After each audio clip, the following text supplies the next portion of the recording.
बिस्मिल्लाहिर्रहमानिर्रहीम। अस्सलाम वालेकुम, बाबर नदीम हेयर।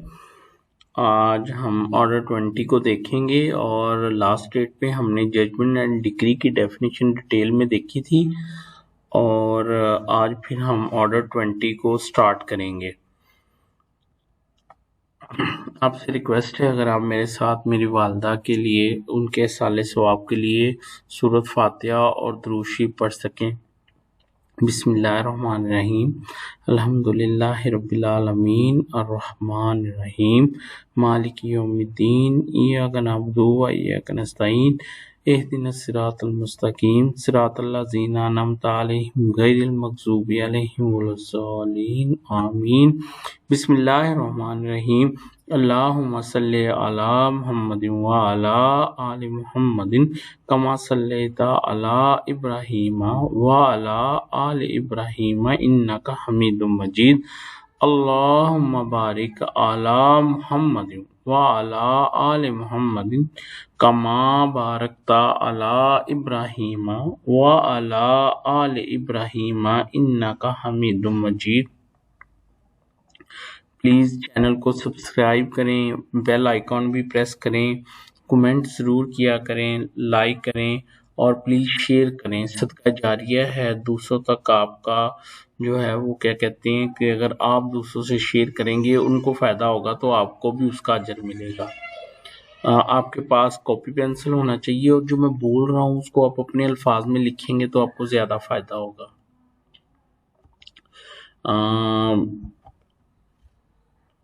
रूल 1 पढ़ने से पहले मैं आपको बताना चाहता हूँ कि अगर आप AHA की तैयारी कर रहे हो या आप डेप्थ में जजमेंट एंड डिक्री के टॉपिक को पढ़ना चाह रहे हो तो high court rules and order volume 1 जो है उसका चैप्टर 11 जो है वो उसका पार्ट A जजमेंट के बारे में है और पार्ट B डिक्री के बारे में है। प्लीज़ आप उसको साथ मिला के पढ़ें तो आपको आपका ग्रिप और भी इन्हांस हो जाएगी इस फील्ड में। मैं इसलिए ज़्यादा आपको वो high court rules and order में नहीं लेके जाता तो कि वो लेक्चर लंबा हो जाता है और फिर आप लोग भी बोर होते हैं। तो लिहाजा मेरी कोशिश ये होती है कि मैं स्टैचू के ऊपर फोकस करूं और साथ में रेलिवेंट लॉ जो है वो आपको बताता जाऊं। अच्छा, अब हमने रूल 1 पढ़ना है। रूल 1 में अब अमेंडमेंट आ चुकी है रिसेंट 2020 में। अच्छा, वो अमेंडमेंट क्या आई है, मैंने आपके सामने एक कंपैरिजन रखा है। पहले अमेंडमेंट से पहले जो था वो रूल 1 क्या था, judgement when pronounce on completion of evidence the court shall fix date not exceeding 15 days for hearing of the argument of the parties. The court shall after the case has been heard pronounce judgement in open court either at once or on some future day not exceeding 30 days for which due notice shall be given to the parties or their advocates। तो ये जो rule 1 है वो एक तो कहता है कि कोर्ट 15 दिन के अंदर अंदर फाइनल आर्गुमेंट सुनेगा और फिर उसके बाद जो है वो कोर्ट जो है वो 30 डेज के अंदर अंदर जो है वो अपनी जजमेंट देगी। और अगर कोर्ट मसलन एट वंस जो है वो जजमेंट प्रोनाउंस नहीं करती और उसको पोस्टपोन करती है तो फिर कोर्ट पार्टीज को नोटिस भी देगी कि भाई इस डेट पे मैं जजमेंट अनाउंस करूंगी, ताकि पार्टीज को पता हो कि इस डेट पे जजमेंट अनाउंस हुई है तो अब यहाँ से हमारी लिमिटेशन जो है वो स्टार्ट हो गई है। अब जो अमेंडमेंट है वो क्या है, on completion of evidence the court shall fix a date not exceeding 15 days for submission of precise written arguments along with the relevant case law by the parties। देखें, अब उन्होंने वो जो आर्गूमेंट्स थे ना जो ओरल करने थे उनकी जगह पे उन्होंने कहा है कि आप अपने रिटन आर्गूमेंट जमा करवाएं और साथ में केस लॉ भी दें। एक्चुअली वोकला की एक बहुत बड़ी जो थी वो रिजर्वेशन थी कि जजेस उनके केस लॉज उनके आर्गुमेंट्स को अपने जजमेंट में इंडोर्स नहीं करते। यही वो वजह है कि ये जजमेंट लाई गई है कि अगर आप समझते हैं कि ऐसा है तो फिर आप इन राइटिंग आर्गुमेंट दें कोर्ट के अंदर, ठीक है, कोर्ट के अंदर इन राइटिंग आर्गूमेंट दें और साथ में अपने केस लॉ भी मेंशन कर दें, तो जब वो फाइल का हिस्सा बन जाएगा तो जज साहब ऑटोमेटिकली उसको अपनी जजमेंट में डिस्कस करने के पाबंद हो जाएंगे। ठीक है, the court after submission of written argument under subsection 1 and after hearing the oral submission if so required. ठीक है, अच्छा, कोर्ट रिटन आर्गूमेंट तो लेगा ही लेगा और साथ में अगर कोर्ट समझे तो कोर्ट उसको उनके ओरल आर्गूमेंट भी सुन सकता है। Pronounce judgement in open court either at once, या तो कोर्ट वो जो डेट है मसलन जिस दिन आर्गूमेंट सुने हैं एट वंस उसी दिन ही कर देगा, और ऑन सम फ्यूचर डेट, या कोर्ट अगर हुक्म की डेट डालती है तो फिर नॉट एक्सीडिंग 15 डेज। उधर कितना था, 30 डेज था, इधर कितना हो गया, 15 डेज। यानी ये भी अमेंडमेंट आई है कि उधर उन्होंने कहा था कि 30 दिन में कोर्ट जजमेंट अनाउंस करेगा, लेकिन इधर आ गया कि कोर्ट नॉट एक्सीडिंग 15 डेज जो है, यानी 15 दिन में कोर्ट ने उनसे आर्गूमेंट्स लेनी है और 15 दिन में कोर्ट ने क्या करना है, फिर उसका वो अनाउंस करना है। और which due notice shall be given to the parties और देयर एडवोकेट्स। तो जिस दिन कोर्ट ने फाइनल आर्गूमेंट सुने, अगर कोर्ट उस दिन ही वो केस अनाउंस कर रहा तो फिर कोर्ट क्या करेगी कि जो डेट होगी उसके लिए पार्टीज को नोटिस देगी कि इस डेट के ऊपर मैं जो है वो मैं हुक्म सुनाऊंगा। ठीक है, होप कि आपको रूल 1 की समझ आ गई। अच्छा, ये जो ऑर्डर 20 रूल 1 है इसको सेक्शन 33 के साथ प्लीज आप मिला के जो है वो पढ़ें। तो सेक्शन 33 में ना एक 2020 में अमेंडमेंट आ गई और एक ऑर्डिनेंस आ गया 2021 में। अब क्या है कि जो सबसे 2020 से पहले की अमेंडमेंट थी, यानी क्या था, the court after the case has been heard shall pronounce judgement and on such judgement a decree shall follow. ठीक है, तो ये तो सेक्शन 33 सिंपल कहता था कि कोर्ट ने जब केस सुन लिया तो कोर्ट एक जजमेंट अनाउंस करेगी और फिर जजमेंट के साथ कोर्ट डिक्री भी जो है वो जारी करेगी। ठीक है, अच्छा, जो उसके बाद जो 2020 में अमेंडमेंट आई उसने क्या कहा, the court after the case has been heard shall pronounce judgement maximum with in 15 days and on such judgement a decree shall follow simultaneously. फिर 2020 में जो अमेंडमेंट इम्प्लीमेंट हुई थी वो 2018 की, लेकिन 2020 में जो अमेंडमेंट हुई वो उसमें उन्होंने क्या कहा, उन्होंने कहा कि भाई कि कोर्ट जो है ना 15 दिन में वो जजमेंट जो है वो अनाउंस करेगी। यहाँ पे आपके ज़हन में एक क्वेश्चन आ रहा होगा, और वो क्वेश्चन आपके ज़हन में ये आ रहा होगा कि जब ऑर्डर पोर्शन में ये लिख दिया गया, ऑर्डर पोर्शन में ये लिख दिया गया कि जी 15 दिन के अंदर अंदर जो है वो कोर्ट जजमेंट अनाउंस करेगा, तो फिर ये सेक्शन पोर्शन में अमेंडमेंट करने की क्या ज़रूरत थी। तो उसकी रीज़न ये है कि देखें जो सेक्शन पोर्शन है वो पार्लियामेंट्री लॉ है, वो स्टैट्यूटरी लॉ है। ठीक है, जबकि रूल जो है वो हाई कोर्ट की कमेटी ने बनाए हैं। जो बाइंडिंग फोर्स एक स्टैच्यू की सेक्शन पोर्शन की हो सकती है वो ऑर्डर पोर्शन की नहीं हो सकती। ये वो वजह है कि अब इस अमेंडमेंट की रूह से अब तो कोर्ट पाबंद हो गई कि वो 15 दिन के अंदर अंदर जो है वो जजमेंट को क्या करे, अनाउंस करे। ग्राउंड रियलिटीज रहते हैं कि एक जज के पास जहां एक फाइल होनी चाहिए 10 लगी हुई है, ह्यूमनली पॉसिबल नहीं है, लेकिन हम लॉ की इंटरप्रिटेशन जो है वो कर रहे हैं। ठीक है, तो इसी तरह पहले सेक्शन पोर्शन में ये नहीं था कि जवाब दावा जो है वो विद इन 30 डेज आ जाना चाहिए, लेकिन अब जो उन्होंने सेक्शन पोर्शन में अमेंडमेंट कर दी तो अब कोर्ट जो है 30 डेज से ऊपर नहीं जाएगा। एनी हाउ अब 2021 में ऑर्डिनेंस आ गया जो कहता है कि जवाब दावा 1 माह के बाद आप उसको कॉस्ट के साथ भी 2 डेटे दे सकते हैं, वो एक अलग डिबेट है। अब जो अमेंडमेंट उन्होंने की है वो क्या, सेक्शन 33 में the court after the case has been heard shall pronounce judgement with in 90 days of the final hearing and on such judgment a decree shall follow। उन्होंने उसको 90 डेज कर दिया, यानी जो 15 दिन था उसको क्या कर दिया 90 डेज के। अब 90 डेज के अंदर अंदर कोर्ट उस केस का क्या करेगी, फैसला करेगी। तो होप के आपको जो है वो ये जो समझ आ गई कि ऑर्डर 20 रूल 1 को सेक्शन 33 के साथ मिला के पढ़ना है। उसके बाद रूल 2 क्या है, power to pronounce judgment written by a judge predecessor. A judge may pronounce a judgment written but not pronounced by his predecessor. देखें, एक जज साहब थे, उन्होंने जजमेंट लिख ली, उन्होंने पार्टीज को नोटिस दे दिया कि इस डेट के ऊपर मैं सुनाऊंगा जजमेंट, ठीक है। अब उस डेट के ऊपर अल्लाह ना करे जज साहब की डेथ हो गई या वो जज साहब का ट्रांसफ़र हो गया, तो अब जो नए आने वाले जज साहब हैं, अगर पहले जज साहब ने वो जजमेंट साइन कर दी थी तो वो जजमेंट को क्या कर सकते हैं, अनाउंस कर सकते हैं। मैं दोबारा आपको बताता हूँ। देखो बच्चों, right to begins order 18 rule 1 याद करें। मैं ना आपको आर्गूमेंट से लेके चल रहा हूँ।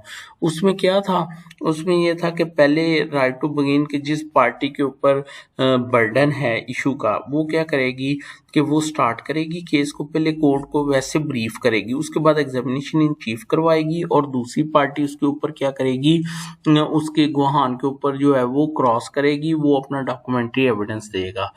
अब अगर तो दूसरी अच्छा, उसके बाद जो दूसरी पार्टी है वो उसके रिबटल में अपना एविडेंस देगी, उसके रिबटल में अपना एविडेंस देगी, और वो अपना एविडेंस देने से पहले एक दफ़ा केस को स्टेट करेगी, फिर एग्जामिनेशन इन चीफ करवाएगी और फिर उसके बाद जो है वो अपना क्या करेगी, अपना डॉक्यूमेंट्री एविडेंस देगी। अच्छा, अगर तो कोई ऐसा इशू नहीं था जिसका बर्डन डिफेंडेंट पे भी था, ठीक है, यानी सारे इश्यूज का बर्डन प्लेंटिव पे था और डिफेंडेंट ने क्रॉस भी कर लिया और उसने उसके रिबटल में अपना एविडेंस भी दे दिया, तो अब क्या होगा कि अब डिफेंडेंट जो है ओवरऑल जर्नली पूरे केस के ऊपर जो है कोर्ट को आर्गू करेगा, बल्कि अब इन राइटिंग आर्गूमेंट्स देगा, ठीक है। और उसके बाद जो पहली पार्टी थी जिसका राइट टू बिगिन था, वो क्या करेगा कि वो अपने रिटन आर्गूमेंट देगा और कोर्ट को जो है वो प्रिसाइजली आर्गू भी करेगा, और उसके बाद कोर्ट जजमेंट क्या करेगी, उसके बाद कोर्ट या तो वो आर्गूमेंट वाले दिन केस सुना देगी, तो फिर नोटिस की ज़रूरत नहीं है। लेकिन अगर कोर्ट जो है वो टाइम ले रही है कि मैं जी वो क्या कहते हैं, मैं फलां डेट को जो है वो केस का फैसला सुनाऊंगी, तो फिर उस डेट के लिए पार्टीज को नोटिस दिया जाएगा कि भाई आप आए, मैंने फैसला सुनाना है, ताकि वो पार्टियों को इल्म हो के फैसला हो गया और हमारी लिमिटेशन जो है अपील की वो जो है वो क्या हो गई है, वो स्टार्ट हो गई है। तो अच्छा, अगर कुछ इश्यूज का बर्डन एक पार्टी पे था और कुछ का दूसरी पार्टी पे था, तो पहली पार्टी राइट टू बिगिन यानी प्लेंटिव जो था उसने अपना एविडेंस करवाया, और उसके बाद दूसरी पार्टी ने क्या किया कि उसने ना सिर्फ रिबटल में अपनी शहादत करवाई डिफेंडेंट ने, बल्कि जिसका बर्डन उस पे था उस पे भी उसने शहादत दी। तो उसके बाद फिर प्लेंटिफ का राइट होगा तरदीदी शहादत रिबटल एविडेंस का। अब की बार जो आर्गूमेंट स्टार्ट करेगा फाइनल, वो पहले वाली पार्टी करेगी, क्योंकि अब उसने रिबटल में एविडेंस दिया, तो अब वो जर्नली ओवरऑल कोर्ट को उसके ऊपर क्या करेगा, आर्गू करेगा, और फिर दूसरी पार्टी जो है वो आर्गू करेगी। तो मैं बताना ये चाहता हूं कि फाइनल आर्गूमेंट अगर तो सारे इश्यूज का बर्डन प्लेंटिव पे था, डिफेंडेंट पे नहीं था, तो जब डिफेंडेंट ने रिबटल में एविडेंस दे दिया तो फाइनल आर्गूमेंट अब पहले किसने शुरू करने हैं, डिफेंडेंट ने। लेकिन अगर कोई ऐसा केस था जिसमें कुछ इश्यूज डिफेंडेंट के ऊपर भी बर्डन था, तो अब बर्डन जब डिफेंडेंट ने अपना एविडेंस क्लोज कर लिया, तो प्लेंटिफ इन रिबटल जब एविडेंस देगा तो साथ ही प्लेंटिफ फिर अपना जो है वो फाइनल आर्गूमेंट जो है वो करेगा, और फिर डिफेंडेंट जो है वो उसको कंक्लूड करेगा। और फिर ये है कि अगर जज साहब ने एट वन जजमेंट प्रोनाउंस नहीं की और जज साहब ने एक डेट रखी है, तो उस डेट पे पार्टीज को नोटिस दिया जाएगा। अब सेक्शन 142 देखें, जो कहता है कि नोटिस ओरल नहीं होगा बल्कि नोटिस हमेशा इन राइटिंग होगा, फिर उस डेट पे कोर्ट जो है वो जजमेंट जो है वो अनाउंस करेगी, ठीक है। तो ये रूल 2 मैंने आपको बता दिया कि अगर जज साहब नहीं मौजूद, ठीक है, किसी वजह से ट्रांसफर हो गए हैं या उनकी डेथ हो गई है, तो वो आने वाले जो उनके जज साहब हैं सक्सेसर, अगर वो साइन करके चले गए हैं जजमेंट, ठीक है, तो फिर ये वाले जो उनके सक्सेसर हैं वो उस जजमेंट को अनाउंस कर सकते हैं। लेकिन मे प्रोनाउंस, ये उनकी डिस्क्रिप्शन होगी कि उसकी जजमेंट वो प्रोनाउंस करें या वो अपना फैसला दोबारा आर्गूमेंट सुन के अपना फैसला सुनाएं। उसके बाद रूल 3 है judgment to be signed, the judgment shall be dated and signed by the जज in open court at the time of pronouncing it, and when once signed shall not afterward be altered or added to save as provided by section 152 और on review. ठीक है, तो court ने court के अंदर जब pronounce करनी है तो उस वक्त कोर्ट ने जजमेंट को साइन भी करना है और वहां पे डेट भी डालनी है। और वंस कोर्ट ने अपनी जजमेंट को प्रोनाउंस कर दिया तो अब कोर्ट के पास कोई इख्तियार नहीं है कि वो उस जजमेंट को वापस ले सके, वो कोर्ट फंक्टस ऑफिशियो हो गई है। अलबत्ता उसकी दो एक्सेप्शंस हैं। एक एक्सेप्शन ये है कि जजमेंट एंड डिक्री में कोई क्लैरिकल मिस्टेक है तो सेक्शन 152 है, या एक रिव्यू की पावर है, ठीक है, जिसके तहत कोर्ट उसको टू सम एक्सटेंट जो है वो दुरुस्त कर सकती है। लेकिन जो जुडिशियल डिसीजन एक दफा प्रोनाउंस कर दी उसको कोर्ट जो है वो वापस जो है वो अपने उस फैसले को जो है वो कोर्ट जो है वो वापस नहीं ले सकती। तो बच्चों होप कि आपको इस बात की भी जो है वो समझ आ गई है। ठीक है, अच्छा अच्छा, ये जजमेंट की बात हो रही है, ये डिक्री की बात नहीं हो रही। डिक्री क्या थी? वो जो आखिरी एक पेज था जिसमें सिर्फ ऑपरेटिव पार्ट लिखा होता है, जो मैंने पिछली डेट पे आपको स्पेसिमन भी दिखाया था। अब रूल 4 बड़ा इंपॉर्टेंट है। ये रूल 4 ही पूरा ऑर्डर 20 है। ये बताता है कि एक जजमेंट जो है उसके हिस्से कितने होंगे। जैसे उधर सीआरपीसी में है ना सेक्शन 366, इधर इधर ये वाला रूल 4 है, इसका मैं सब सेक्शन 2 पढ़ूंगा। Judgement of other court, judgement of other court shall contain a concise statement of the case.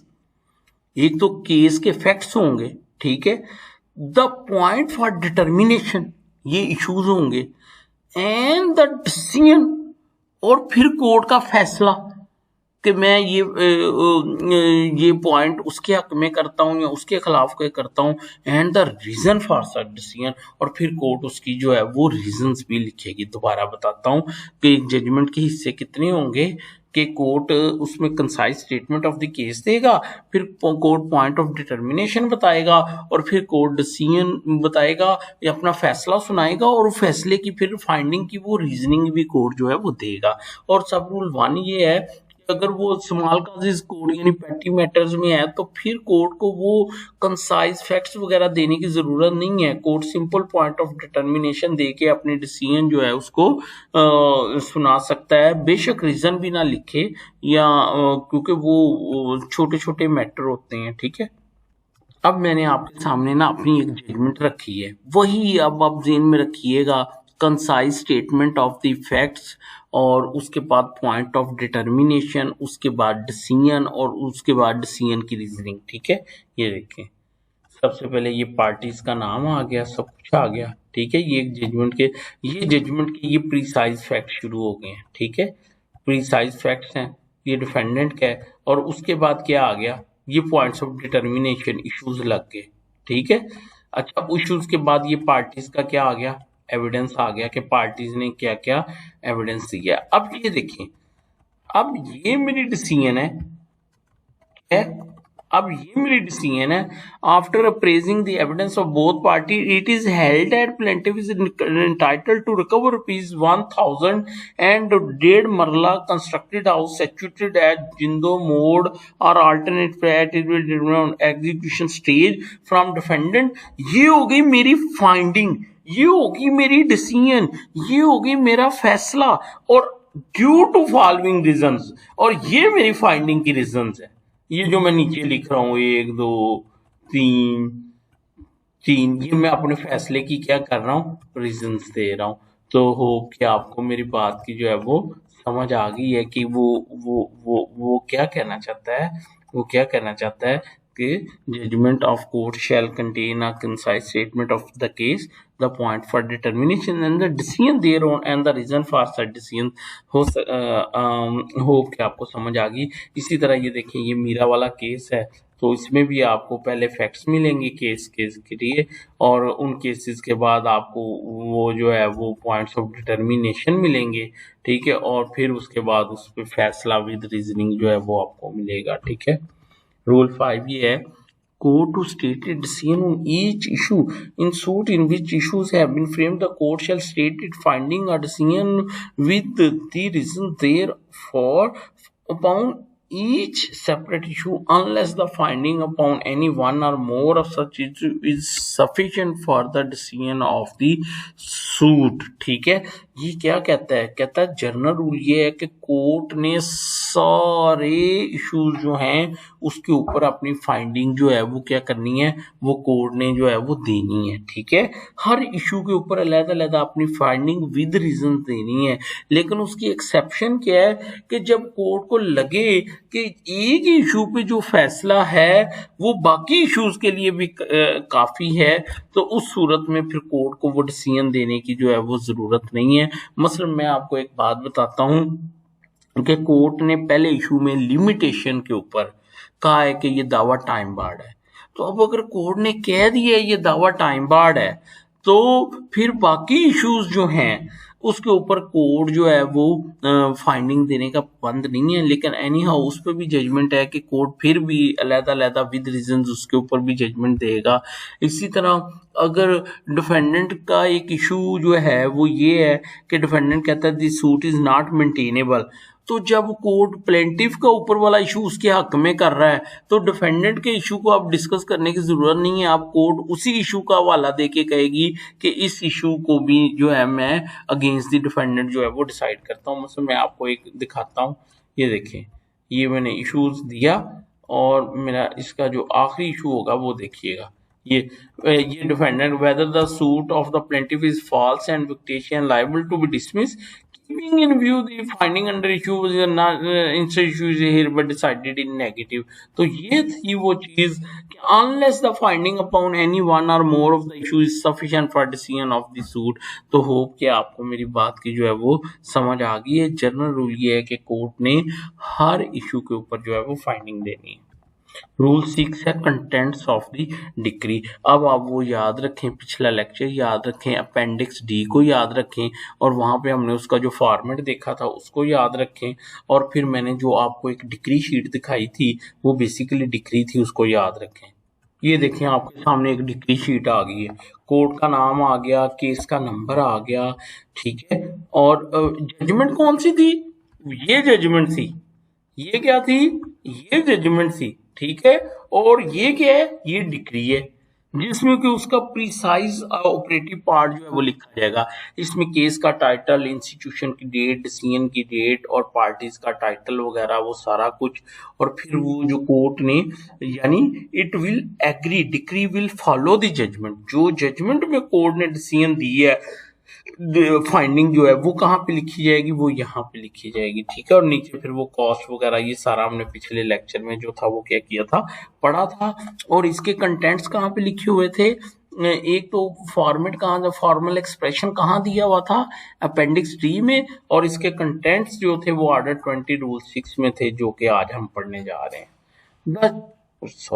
The decree shall agree with the judgement. क्या मतलब कि जो जजमेंट है उसके मुताबिक की डिक्री होगी। It shall contain the number of the suit, the name and the description of the party and particular of the claim, and shall specify clear the relief granted or other determination of the suit. क्यों जी बताने की जरूरत है, वो मैं आपको दिखा चुका हूँ। वन एक है, in addition to the particle mention in clause 1, the decree shall contain the addresses of the plaintiff and the defendant as given in order 7 rule 19 और ऑर्डर 8 रूल 11 और as subsequently altered under order 7 rule 24 and order 8 rule 12। Parties का addresses भी होंगे, तो वो देखें आप कि इसमें पार्टीज के एड्रेसेस हैं ना, वो ऊपर ये जहाँ पे पार्टीज का ये लिखा हुआ एड्रेसेस आ गए, ठीक है। The decree shall also state the amount of the cost incurred in the suit and by whom or out of what property and in what proportion such cost shall be paid। तो ये देखें, ये नीचे ये cost के बारे में भी होगा, ये सारा कुछ, ठीक है। अच्छा जी, sorry, the court may direct that the cost payable to one party by other shall be set off against any sum which is admitted or found to be due from the former to the later। देखें, जरूरी नहीं है कि हमेशा successful party को ही cost पड़े, cost हमेशा दूसरी पार्टी को भी पड़ सकती है, ऑपोजिट पार्टी को भी, या सक्सेसफुल पार्टी को भी कोर्ट कॉस्ट कर सकती है कि इसने बिला वजह केस जो है वो लिंगर ऑन किया है। तो ऐसी सूरत में कोर्ट जो है, अगर वो पार्टी जो सक्सेसफुल है या जिसके हक में डिक्री हो रही है या जिसके पैसे बनते हैं, कोर्ट उसमें से वो जो कॉस्ट जो उसको पड़ी है उसको क्या कर सकती है, सेट ऑफ कर सकती है। रूल 7 है date of decree. The decree shall bear the date the day on which the judgment was pronounced, and when the judge has satisfied himself that the decree has been drawn up in accordance with the judgment, he shall sign the decree। बच्चों याद रखो, जो judgement को pronounce करने की date है और जो डिक्री को साइन करने की डेट है, जरूरी नहीं है कि वो हमेशा सेम हो।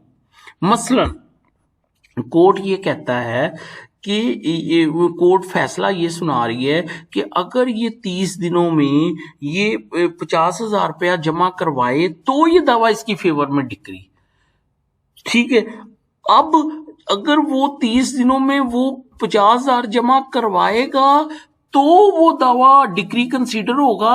तो अब कोर्ट 30 दिन के बाद या जिस दिन वो पैसे जमा करवा देगा, कोर्ट उस दिन डिक्री जो है उसको क्या करेगी, साइन ड्रा करेगी और साइन करेगी। कहना ये चाहता हूं कि जरूरी नहीं है कि हमेशा जजमेंट की और जो डिक्री है उसकी डेट जो है वो सेम है। अगर कोर्ट का ऑर्डर कंडीशनल है तो जब वो कंडीशनल ऑर्डर पूरा हो जाएगा तो उसके बाद वो डिक्री ड्रा होगी और फिर कोर्ट उसको साइन करेगा। हो क्या आपको मेरी बात समझ आ गई? रूल 8 ये है, प्रोसीजर वे जज has vacated office before signing decree, where a judge has vacated office after pronouncing judgment but without signing the decree, a decree drawn up in accordance with this such judgment may be signed by his successor, or if the court has ceased to exist, by the judge of any court to which such court was subordinate। ठीक है, ले जी वो कह रहा है कि अगर जज साहब कोई कंडीशनल जजमेंट दे गए और उसके बाद जज साहब चले गए तो अब जो डिक्री ड्रा होगी वो उनके सक्सेसर करेंगे, और अगर वो कोर्ट एग्जिस्ट नहीं करती है, अबॉलिश हो गई है, तो फिर वो जिस के सब ऑर्डिनेट है, यानी अपने डिस्ट्रिक्ट जज साहब के अगर सब ऑर्डिनेट है तो वो उसको डिक्री को जो है वो क्या करेंगे, यानी डिक्री ड्रा करेंगे। और अगर वो डिस्ट्रिक्ट जज साहब थे तो फिर ऑब्वियसली हाई कोर्ट जो है वो उसका जो डिक्री है उसको क्या करेगी, ड्रा करेगी और साइन करेगी। होप कि आपको मेरी बात समझ आ गई। रूल 9 क्या है, decree for recovery of immovable property, where subject matter of the suit is immovable property, the decree shall contain a description of such property sufficient to identify the same, and where such property can be identified by boundaries or by numbers in a record of settlement or survey, the decree shall specify such boundaries or number।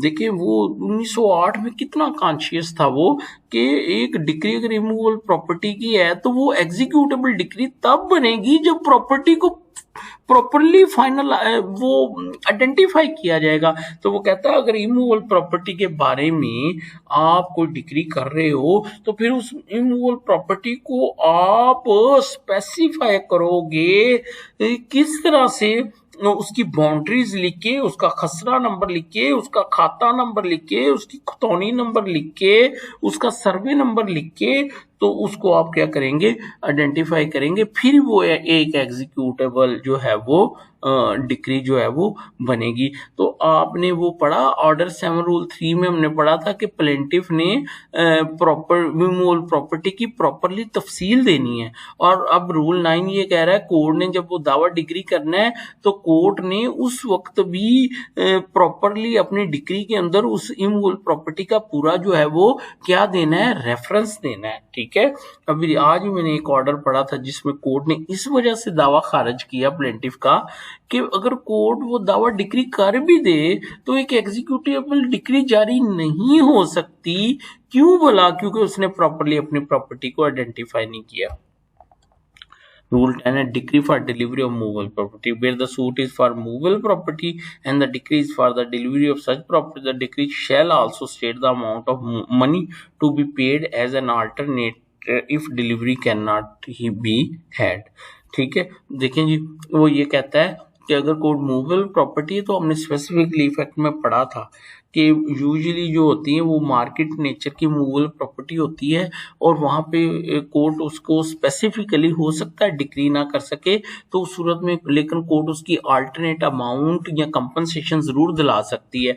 तो ये rule 10 भी ऐसा ही है, वो कहता है कि जहाँ पे मूवेबल प्रॉपर्टी का केस है, कोर्ट ना सिर्फ वो मूवेबल प्रॉपर्टी को डिक्री करेगी बल्कि कोर्ट उसकी अल्टरनेट प्राइस भी देगी। मैं इसका आपको इस तरह एग्जांपल देता हूँ कि सामान जो इसकी डिक्री है वो मूवेबल आर्टिकल्स हैं, तो आपने देखा है हमेशा उसके साथ अल्टरनेट प्राइस भी लिखी होती है। जज़ाकल्लाह। उसके बाद रूल 11 डिक्री में direct payment by instalment where and in so far as a decree is for payment of money the court may for any sufficient reason at the time of passing a decree order the payment of the amount decreed shall be postpone or shall be made by instalment with or without interest notwithstanding anything contained in the contract under which the money is payable. लेकिन जी court money decree जारी करते वक्त court की मर्जी है कि वो instalment कर दे या उसकी पेमेंट कुछ अरसे के लिए पोस्टपोन कर दे, ठीक है, तो ये कोर्ट की मर्जी है। Order after decree for payment by instalment after the passing of such decree the court may on the application of the judgment debtor and with the consent of the decree holder order that payment of the amount decree shall be postponed or shall be made by installment on such terms and as to the payment of interest the attachment of the property of the judgment debtor or by taking of security from him or otherwise at think fit. आगे सब rule 2 कह रहा है even उसके बाद जो है वो डिक्री जारी होने के बाद कोर्ट जो है वो जजमेंट डेटर की एप्लीकेशन से और डिक्री होल्डर की कंसेंट के साथ वो इंस्टॉलमेंट्स आगे पीछे कर सकती है, उनकी डेटें आगे पीछे कर सकती है, इंटरेस्ट कम ज़्यादा कर सकती है या उनकी कंसेंट के साथ बाय वे ऑफ अटैचमेंट या सब्जेक्ट टू श्योरिटी जो है वो उसकी यानी उसको वेरी कर सकती है, उसमें चेंजिंग कर सकती है। तो होप के आपको रूल 11 की समझ आ गई डियर एस्पिरेंट्स। ये हमने जो है वो आज रूल 1 से लेके तो रूल 11 तक पढ़ा है। प्लीज़ कमेंट ज़रूर कीजिएगा, मुझे अपनी दुआओं में याद रखिएगा। Thank you so much. अल्लाह हाफिज़।